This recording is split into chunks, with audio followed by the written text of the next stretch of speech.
problem in this country is that a lot of the white-run media don't include enough black actors in the programming. So you have a lot of black actors who are running. Dreams of limelight, love beyond the hood.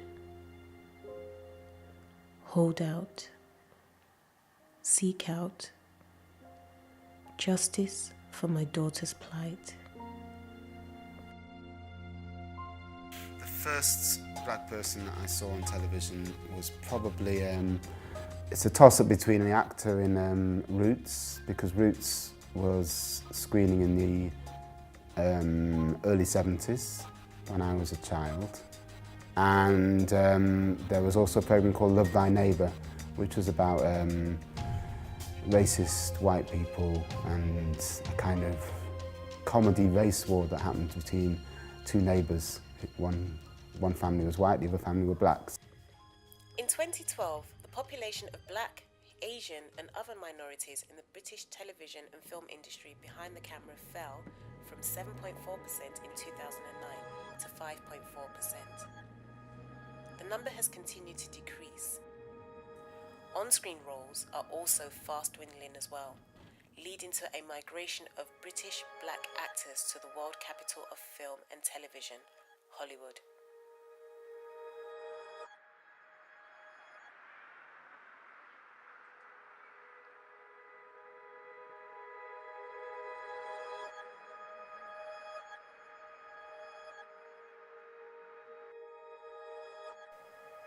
Is our vision valid to be?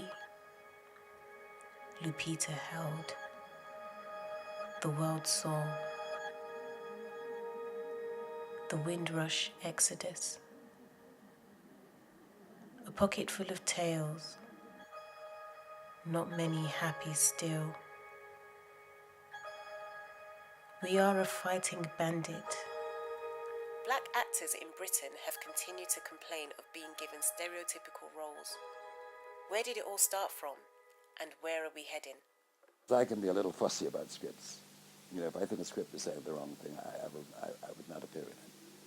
I mean, I'm speaking from a racial point of view, and also from a moral point of view, too. I have my set of morals, and especially as a Baha'i, I feel that you know, I mean, a lot of the stuff I see these days, I would just have to turn it down. And from that point of view, I was rather glad that I went to the Solomon Islands when everything was started going down. But there's some beautiful things I see too.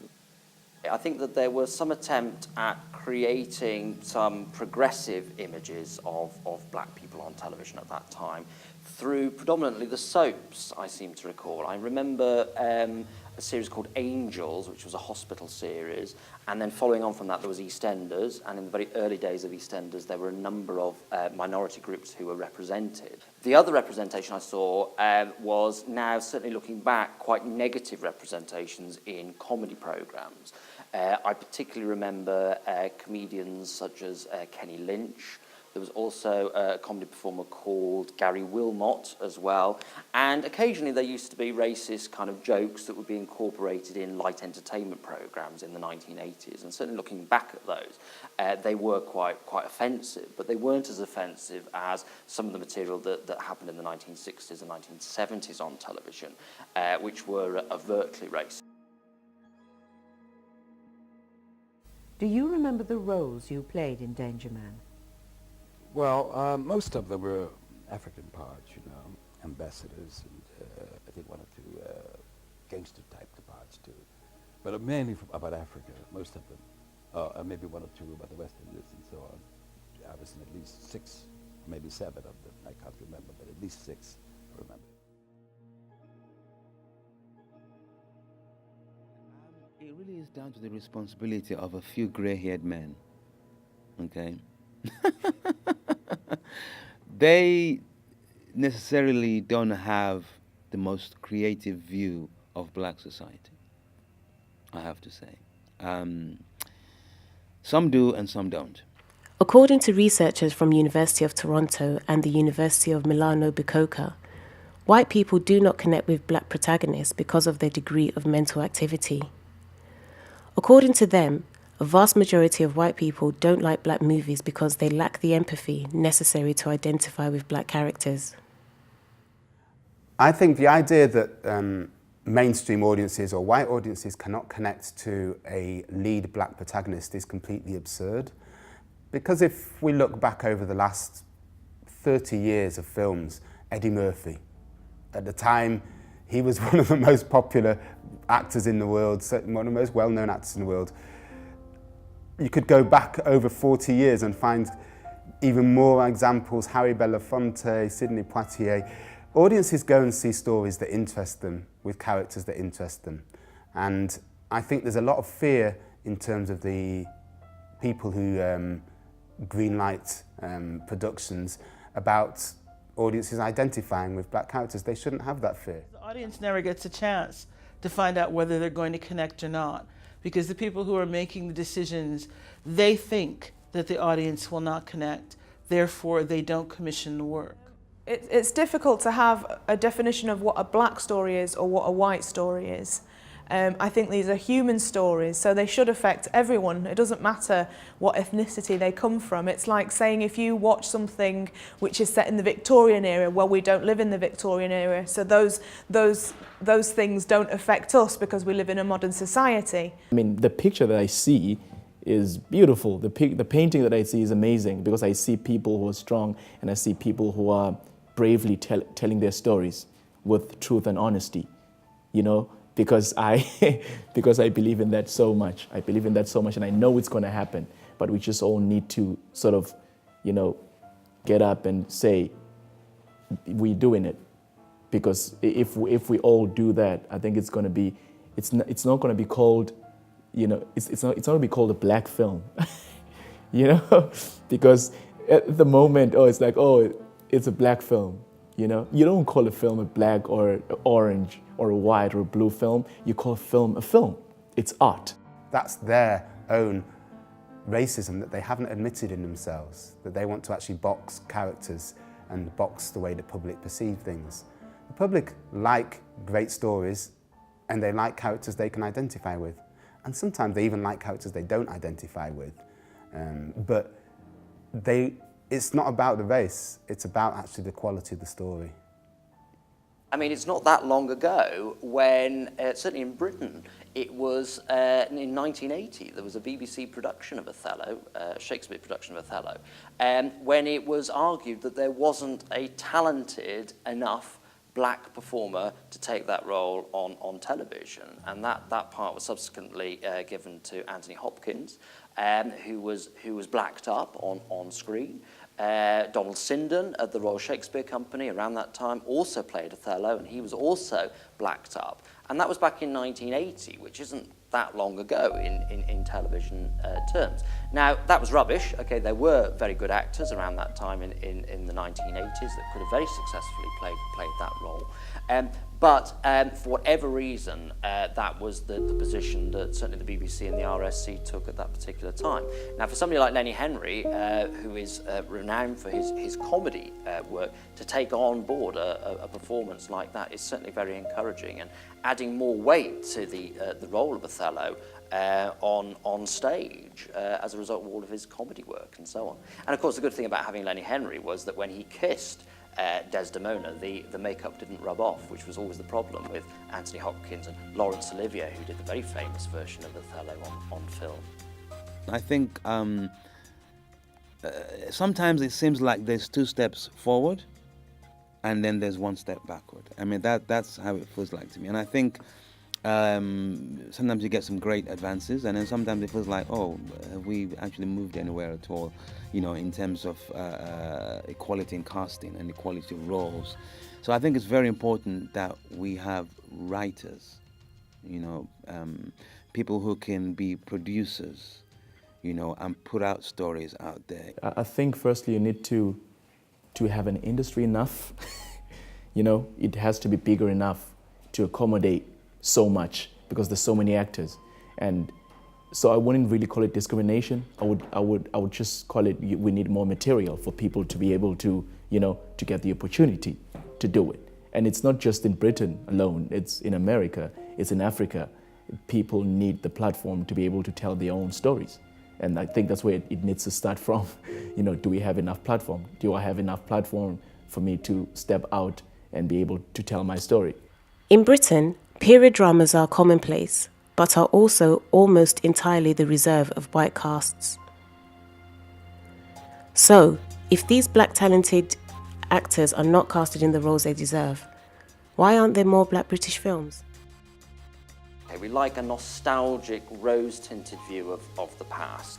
And we often like to look back at those periods when things were perhaps simpler.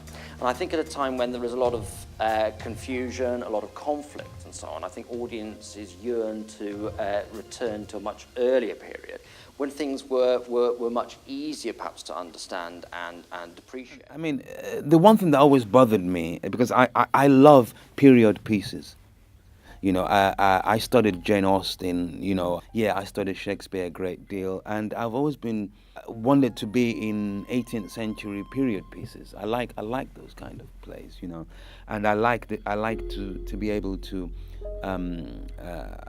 play certain individuals in that time that were role models. They were not necessarily actors. I mean, I'm thinking of people like Oluwadu Equiano, Ignatius Sancho, who was the African man of letters, I love to play those kind of parts, but I always found that whenever I looked at the period pieces on British television, I never saw any black people. And that always kind of stirred my curiosity. So I did a lot of research, and I found that there was a huge number of black people here in Britain at that time, but they weren't represented on screen. We're not in the top 10% financially, let's say, economically, of the country.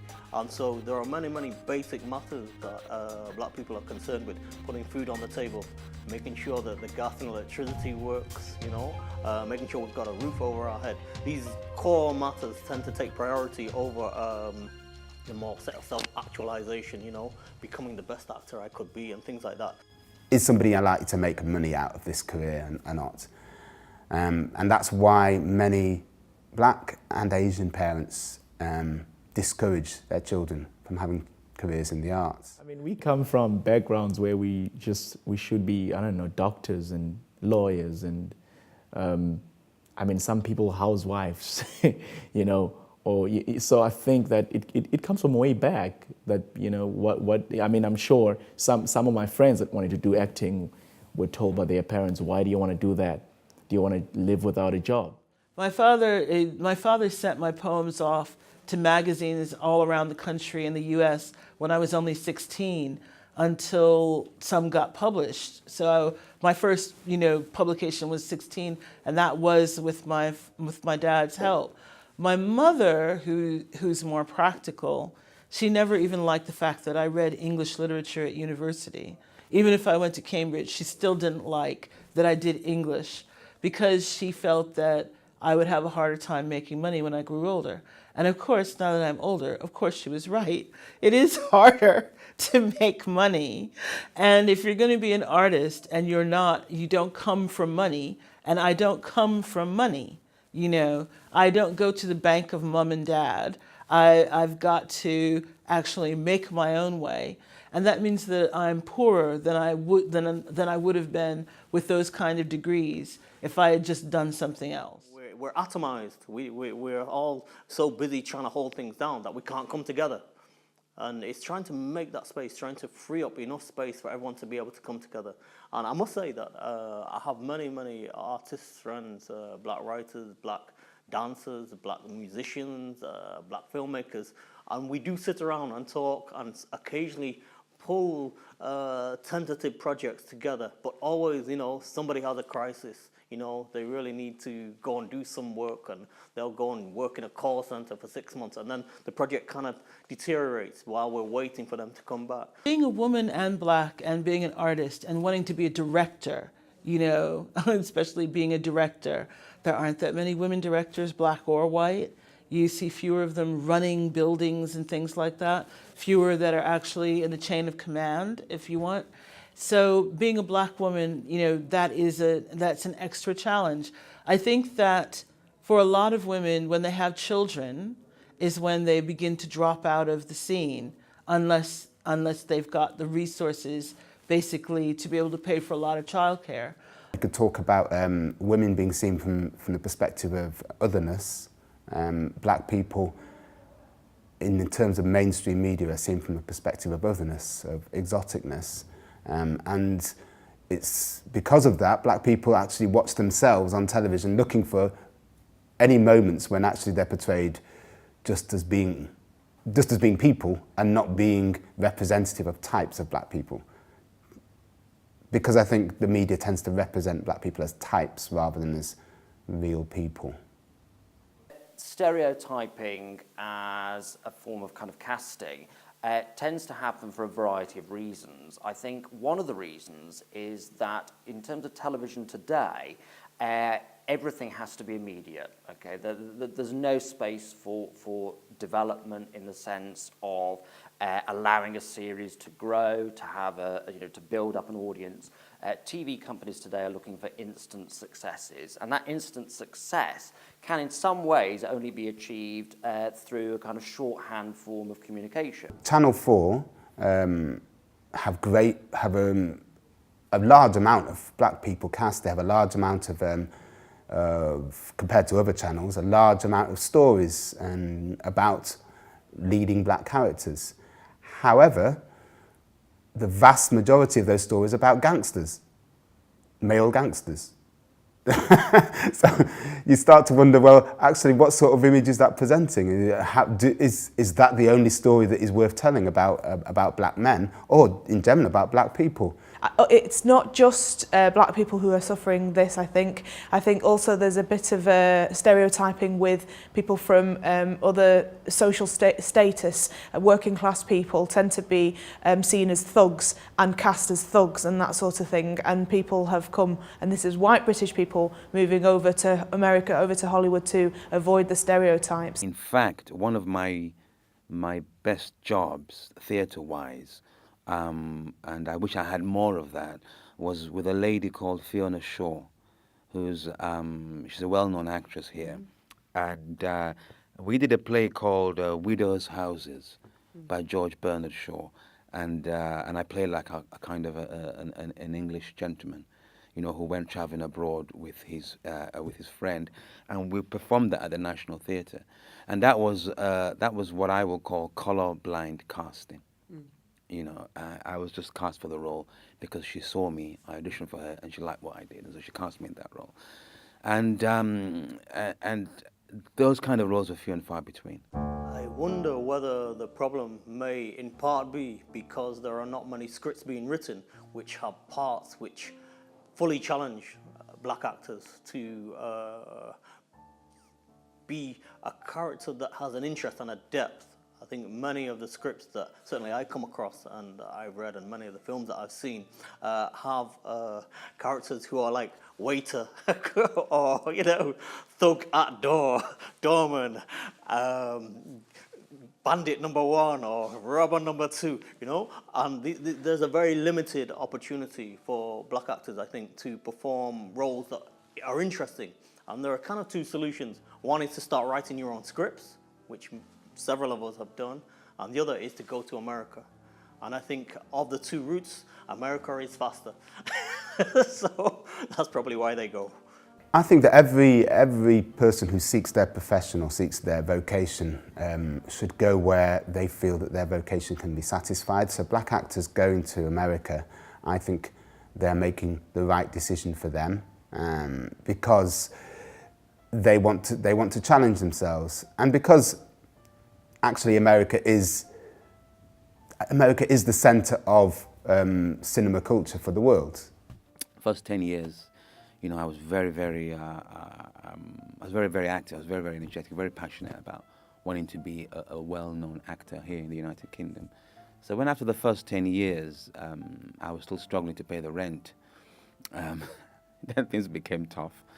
And then then the next 10 years passed, and then I kind of realized after a while, you know, I looked back on my career, and I just discovered that perhaps it would be the best decision for me to settle in Nigeria more as an actor rather than remain here. Steve McQueen just, you know, had a brilliant success with 12 Years a Slave.